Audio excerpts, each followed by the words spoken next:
Welcome to episode 67 of the Inside Deschutes County podcast. It's your quick connection to the people, projects, and work happening across our community. Thanks for pressing play, letting us be a part of your day. Don't forget to subscribe on your favorite podcast platform or listen anytime at deschutes.org/podcast. Deschutes County is an amazing place to live, Ease of access, work, and play. Great place to raise a family. I love the weather and the high desert. At Deschutes County, we provide excellent service. Beautiful. We're here to help you. Deschutes County is the heart of Oregon. Everyone wants to be here. Welcome to the Inside Deschutes County podcast. I'm Eric Brion. It's episode 67. Today we're talking about an election that's getting a lot of attention here locally. The May 19th primary election right around the corner, weeks away. And it's shaping up to be an historic one for Deschutes County, with changes to the Board of Commissioners, key races on the ballot, plenty of questions from voters about how everything works. To help break it all down, I'm joined by a returning guest, one of my favorite guests, Deschutes County Clerk Steve Dennison. We're going to do things a little differently this time, Steve. You and I have talked about this, but I've asked Steve to come up with his top 10 list of things voters should know about this election. So, Steve, how are you? Welcome back. I'm well, Eric. Thanks for having me again. And you just happen to be my favorite podcast host, so there you are. Return the favor. Well, I feel like podcast host, and this episode might be more of a game show host, the way that we're kind of going to do this. And I'm excited about this because we've asked you to kind of come up with some topics, if you will, of the things that voters should know about when it comes to the May 19th. It's coming up, Steve. It's coming up quick. You know, we've been working on this for quite a while, and of course, keep a lot of things top of mind. But yeah, there are always points that the public is curious about and information that we'd like to share. So we're happy to go over some of that with you today. Well, you ready to do this? Yeah, let's jump in. Let's jump in. Steve Dennison's list of things to know for the May 19th primary. Drum roll, please. Number 10, Steve. That's too much. I thought that drum roll was reserved for number one, but no, not to delay any longer. You know, the 10th number on our list is the curiosity and why this election is drawing extra attention to Deschutes County right now, and what makes this a historic election compared with other election cycles here in the county.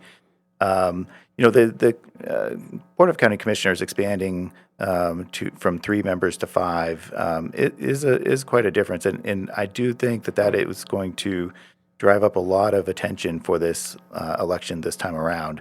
The fact that those seats are now nonpartisan as well should bring a lot of voters that wouldn't have otherwise seen this race on their ballot.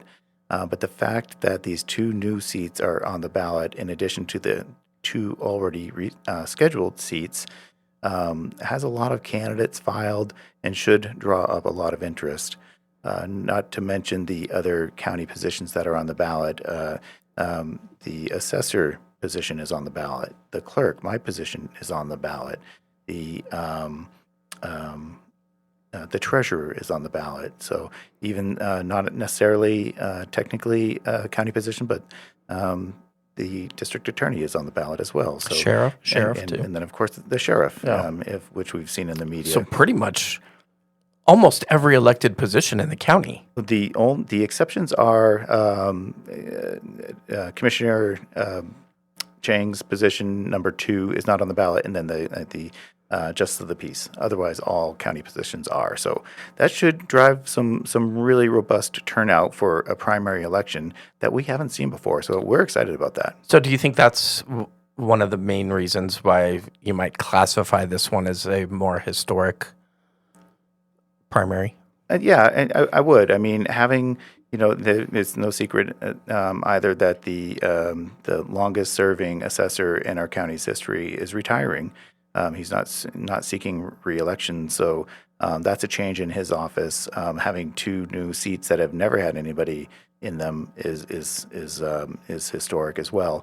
So, and I just think in general that the turnout itself and the voices that will be heard, will drive that change. And so I'm excited at the prospect of a highly engaged community and voters.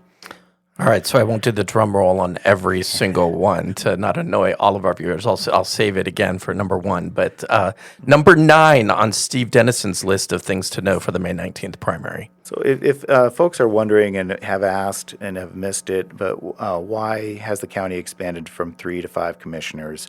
And that had come from a voter initiative or a citizen initiative that passed, that was put in front of the voters a couple of years ago, and it was passed.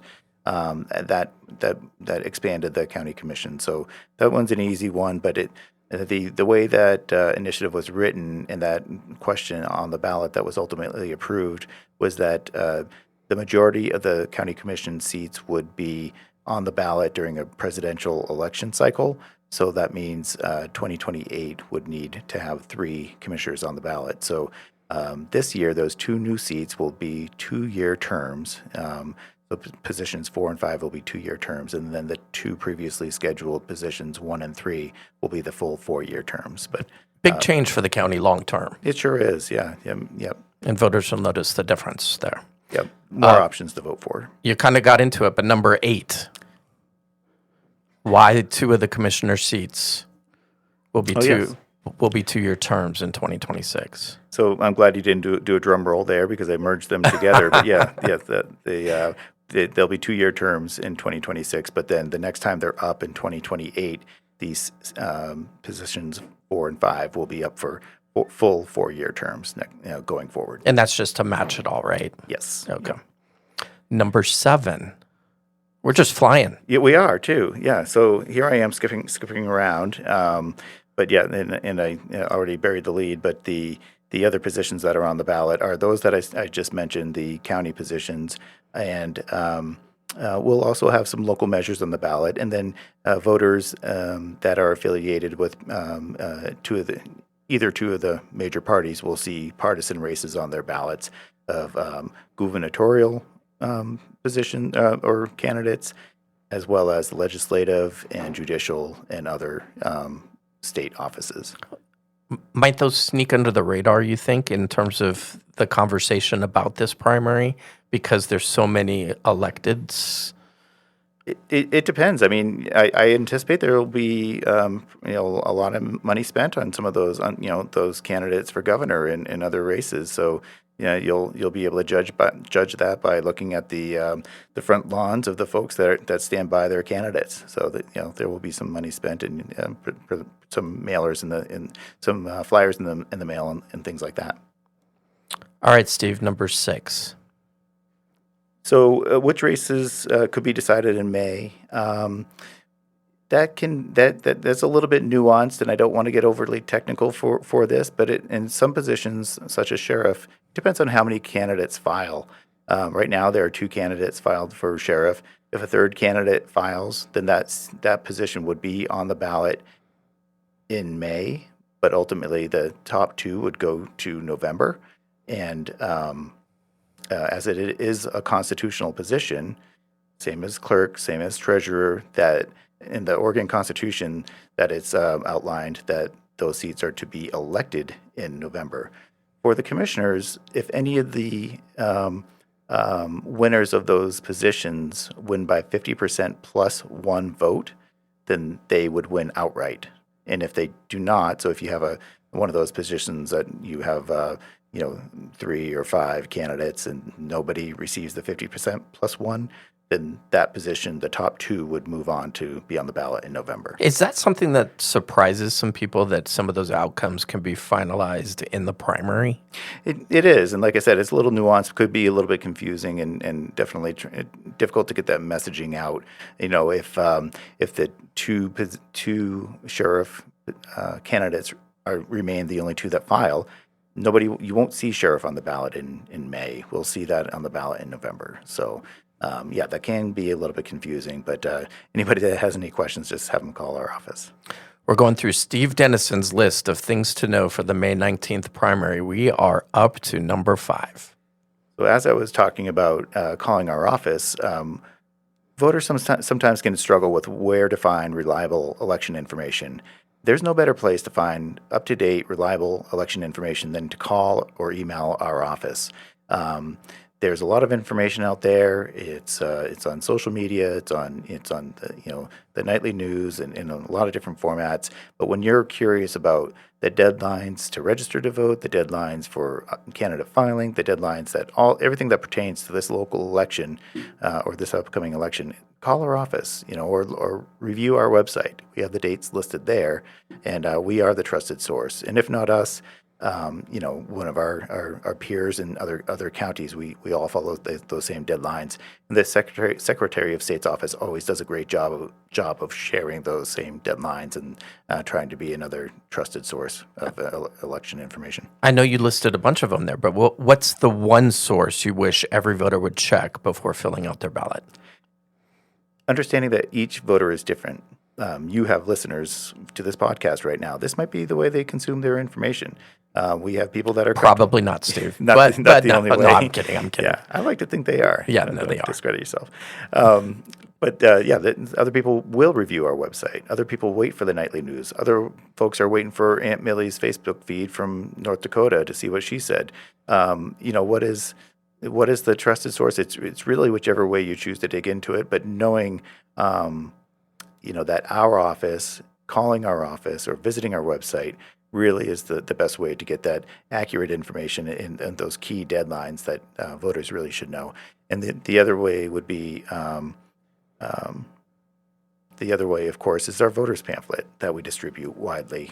Each voter has a voters pamphlet delivered to them each election, and we also have it posted on our website so that voters have all of the information that we have, the key deadlines, the instructions on how to vote, on how to return your ballot, where the drop box locations are, and any information that the candidates have chosen to share with voters. So those voters pamphlet statements that the candidates file, if they choose to, will also be in that voters pamphlet. So, not to put you on the spot, but when does that pamphlet come out?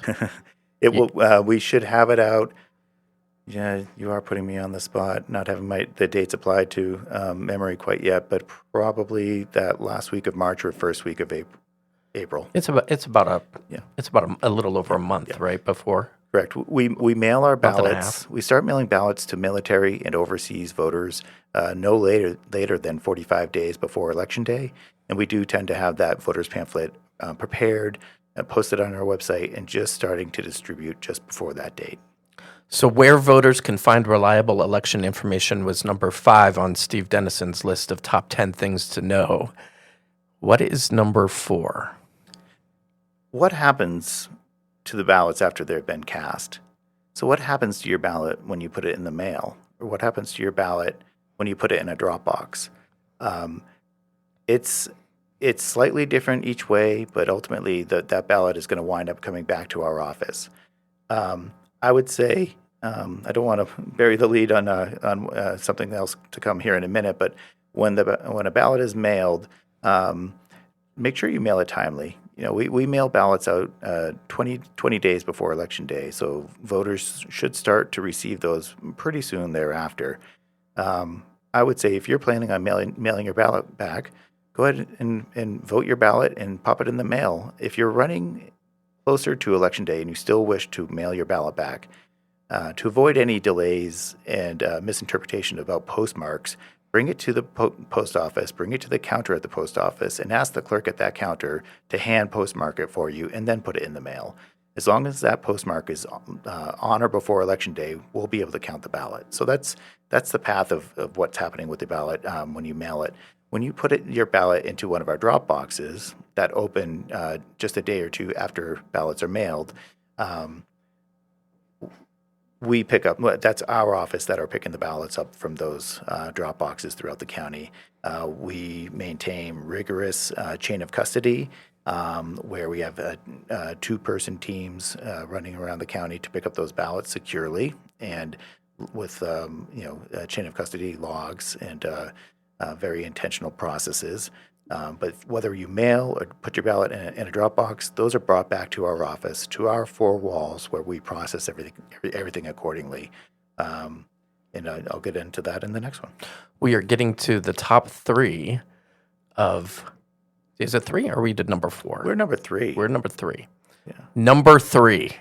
There, I do my. I love the There's dramatics. the dramatic announcement. Yes. Sorry, I can't return it with the way that I'm going to answer it. But, what happens when that ballot comes in, when we receive it? We're checking signatures. We're verifying the signature on that ballot return envelope, and to ensure that it matches what we have on file for each voter. So there's a lot of importance in that signature. If that signature doesn't match, we won't be able to count the ballot until we can verify that the voter is who they say they are, and we'll do that by sending a letter. If the signature doesn't match, we'll send a letter to that voter saying, hey, we received your ballot, but the signature that you have on that ballot return envelope doesn't match what we have on file. Here's a way you can cure that. And voters have up to 21 days after Election Day to cure their signature challenge so that we can still count that ballot. We don't mail the ballot back. We maintain that ballot in our secure area, but we just give the voter a chance to cure that signature challenge. The signature process is always really interesting to me because voters can actually, correct me if I'm wrong here, but I think you can update your signature. Like if the signature you had on record was from 20 years ago and your handwriting has changed, like mine has, you can update that, right? Absolutely, yes. And Which would help alleviate some potential problems. It does, and that comes out a few different ways. You have a younger voter, maybe somebody that pre-registers at the age of 16 through at the DMV. They just got their driver's license and they're automatically registered and didn't change anything. But when they went into the DMV and got their driver's license and had their photo taken, that's the point. It's that keypad. When they're signing that keypad, that's a signature that goes on the back of their license, but it's also transferred to us as the signature on file for which we're going to match the ballot to. So, of course, a younger voter at 16 isn't thinking a couple of years ahead that when they turn 18 and we mail them a ballot, that we're trying to match that signature that they hand printed a couple of years before. And it makes it hard. So their signature evolved and now they have one. And they might get that letter from us. And we'd just say, hey, do resolve it. Provide your current signature. Maybe you've created one to the young voter. And as long as we can match it, then we'll count it. That evolution of a young person's signature might happen, later in life too, as a signature evolves. So it's the same thing. Or if maybe somebody had broken their arm or had something happen with their hand, then their signature could have changed. And we're just trying to match that. And the voter is attesting that they are who they say they are when they cast that ballot. So knowing that, we're just trying to match that to what we have on file so we can count the ballot. I don't know about you, but if I think about my signature at age 16, mine was probably an E and a line and a B and a line, and that was it. I didn't know what I was doing, but it updates when you go to different states, right? So, or when you register in different places. So I guess that's a helpful thing to kind of get it updated. Yeah, you had alluded to that. You said that. Yeah, you can update your signature anytime you like. The easiest way you could be proactive and ensure that we have an updated signature on file for you by filling out a new registration card. It doesn't cost a dime, doesn't change anything, doesn't change your voter status. All you're doing is ensuring that what we have is your latest and greatest. We have those registration cards, of course, in our office, or they're at the local DMVs, libraries throughout the county, the post offices and city halls. So grab a registration card, fill it out, and send it back in, and then the voter, will rest assured that what we have on file is up to date. We're going through the top 10 list. We're up to number 2 of the top 10 list of the county clerk's most important things to know for the May 19th primary election. Number 2. Number 2, I had, I feel like I might have got into already prematurely, but ballots, postmarks, and drop sites. Our drop sites, as I mentioned, open. Ballots are going to be mailed 20 days prior to Election Day. We ask for voters to give it a week or so before, maybe calling to say you haven't received it. Make sure you check your mailing address, if it's your post office, if it's something different. And then if you don't have it, then give us a call. And I mentioned the postmarks already, but those drop sites are opened, and on the Friday after ballots are mailed, all the way through 8 p.m. on election night.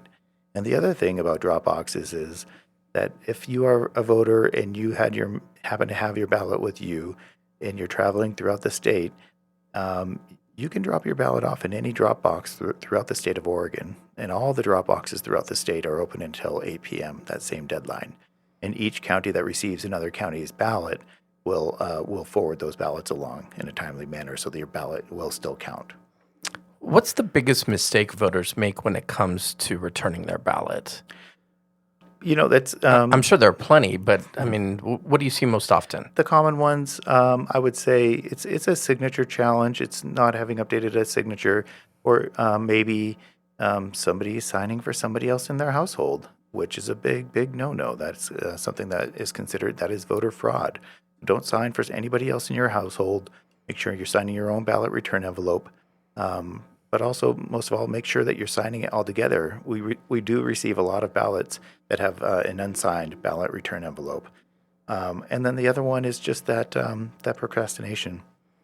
Voters, everybody's entitled to take their the time that they choose to before they cast their ballot. But again, if you're choosing to cast it by mail and it's getting closer to Election Day, within that week before Election Day, take it to the post office and take it to the counter. Make sure you get it hand postmarked to ensure when we receive it that we can count it. So there's nothing worse than receiving a ballot after Election Day and it has a late postmark on it and we can't count it. And we're finally here. The number one thing that voters should know for the May 19th primary election is... Steve. That is fantastic. I love the drum roll. Thank you. Still love it. The biggest thing is being aware of the key dates, and that goes back to that trusted source. Make sure that that voters are aware of those key dates. For people interested in running for office, the key dates are listed on our website. For the voters that are interested in voting, they're listed on our website. But just knowing that the last day to register to vote in the state of Oregon is 21 days before Election Day. Okay, so if somebody comes into our office and it's after that date, we will not be able to register them effectively to be able to vote in the May primary election. That's every election, that date. It's always 21 days beforehand. But it's always hard to hear when somebody had just recently moved to town, maybe a month before, and wasn't aware of the deadlines and showed up closer to Election Day, and it's too late. So being proactive, making a plan to vote, knowing that you are registering, check your registration on OregonVotes.gov to ensure that the ballot is going to be mailed to where you believe it is, where you do reside, and then and make a plan on how you're going to cast your ballot. But the other thing to know in a primary election, and this is really important considering we have so many nonpartisan or minor party affiliated voters in our county, is that 21 days prior to Election Day is also the deadline to change your party affiliation. So if you wanted to see that gubernatorial candidate on your ballot in this May primary, you need to be affiliated with one of the two major parties. And if you arrive to the office after that deadline, it would be too late to change that party affiliation. So be proactive, make that plan if that's the way you want to vote. But the difficult thing in Oregon is that by the time voters start receiving their ballots, it's already too late to change their party affiliation. And knowing that such a large percentage are registered nonpartisan, a lot of those voters do want to vote in some of those partisan races, but again, it's too late. So that's something that you're looking to do. Then again, make a plan, check your registration, vote when you're able, and just know what those deadlines are. And I'll just run through them real quick. They're listed right on your website, but I think it's important just to kind of hit on the big ones since we're talking about dates. April 4th, ballots mailed to military and overseas voters. April 20th, ballots mailed to out-of-state voters. April 28th, the last day to register to vote, and as you just mentioned, change party affiliation. April 29th, ballots mailed to voters. May 1st, drop boxes open. May 14th, the last day to get a for the election officials to mail replacement ballots to voters. And then, of course, the biggie, May 19th, Election Day. Election Day. Steve Dennison's Super Bowl. Maybe not the general election, probably bigger, but they're all big, right? Yeah, we consider each election. We put a lot of similar work into it going into it. A lot of the work that we do is determined by the amount of participation that we have. And again, with this type of election that's upcoming, we anticipate some really robust participation, which we're really, really excited about. But Eric, I want to first of all thank you for having me, but second of all, thank you for checking that trusted source of our website to rattle off those key dates and summarize that so eloquently. Steve, thanks for coming in. Thanks for doing your top 10 list of things voters should know. A little bit different, but to go through that. But just we wanted to make sure that we were just kind of making sure we were hitting the biggies and rolling those out. So thanks for walking us through all of these things and making something that can feel complicated a lot easier to follow, Steve. Well, thanks again for having me, Eric. It's always a pleasure. Again, thanks for the time and everything you and your team do to keep this process running smoothly. We're proud to do the work. Thanks again. That was Deschutes County Clerk Steve Dennison, who shared his top 10 things voters should know about the upcoming May 19th primary election. If you'd like to learn more about the election, the key dates, or how to make sure your vote counts, you can visit the Deschutes County Elections page at deschutescounty.gov/elections. If you'd like to hear more of these conversations, you can find us on your favorite podcast app or at deschutes.org/podcast. Drop us a review, drop us a rating. We'd really appreciate it. But until next time, please be safe out there